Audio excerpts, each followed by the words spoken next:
Guys, I want to tell you something.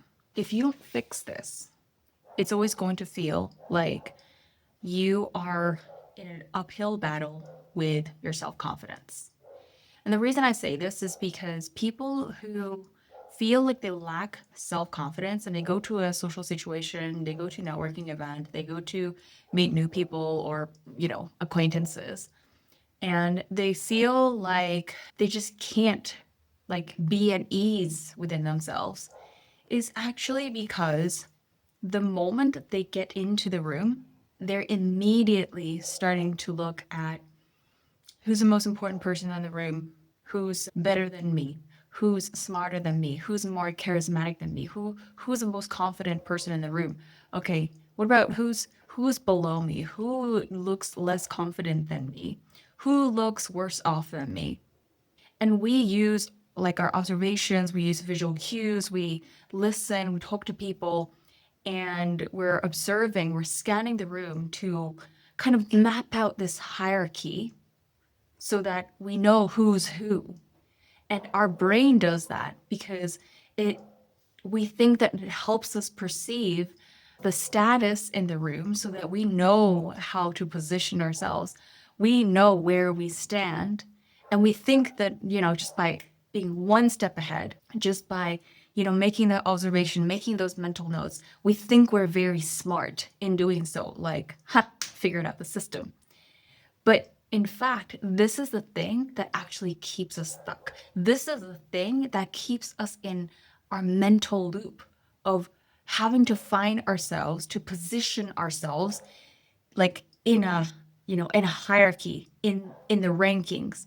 And we somehow have to slot ourselves in somewhere.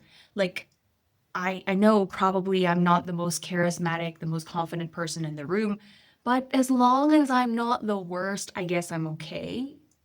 But the thing is, as long as you keep trying to identify yourself on the ladder, on the social ladder, on the hierarchy, in the value system, you will always find yourself looking for places where you're insufficient, where you feel not enough, where you feel like you're not bringing enough value to the table, where you're not interesting enough, or where you're not keeping enough of people's interest or attention, because that's how you evaluate people's value in the room. And so not only are you evaluating other people, you're also evaluating yourself with the same metrics. Well, the thing is, people don't actually care about what metrics you have. People don't actually think about where they stand in your eyes. Or maybe they do, but that doesn't actually really matter. As long as you are using these metrics to measure other people, you are actually using the same metrics against yourself.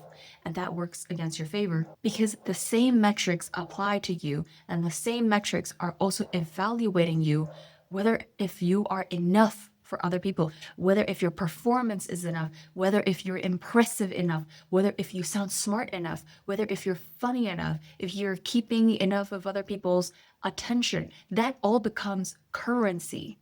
So what do confident people actually do?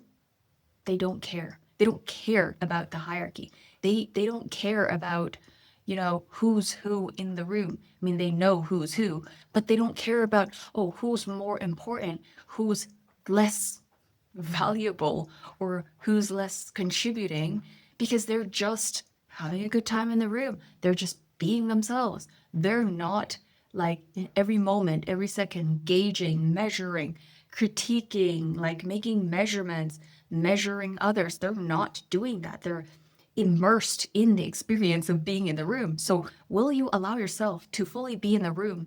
Because that is what's going to bring your presence, your engagement, and actually give you a place at the table for being at the table. What would be the point being somewhere or attending an event if you're not fully there, if you're not fully participating? The whole point is your participation. So get out of your head, get out of your own metric system. Forget that measuring stick. Like, stop measuring other people. Actually bring your participation so that when you're at a place, you're fully attentive, you're fully present. That is where your presence is really going to shine, right? So essentially, you don't need to grow more in your confidence because you confidence is not it's not tangible. It's not something to have and then you keep forever and you put it in your pocket and then you take your little ball of confidence to, to a party and you can use it. Like you can't use it. It's not a toolkit. It's not a thing. It's not tangible.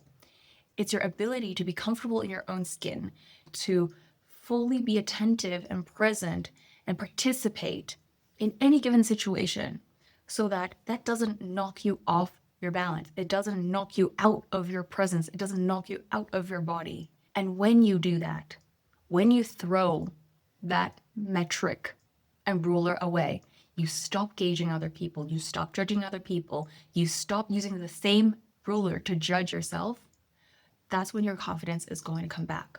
Now, you don't need to believe in anything that I say, but if there's a part of it that resonated with you, let me know down in the comments below, and I would love to hear from you. See ya.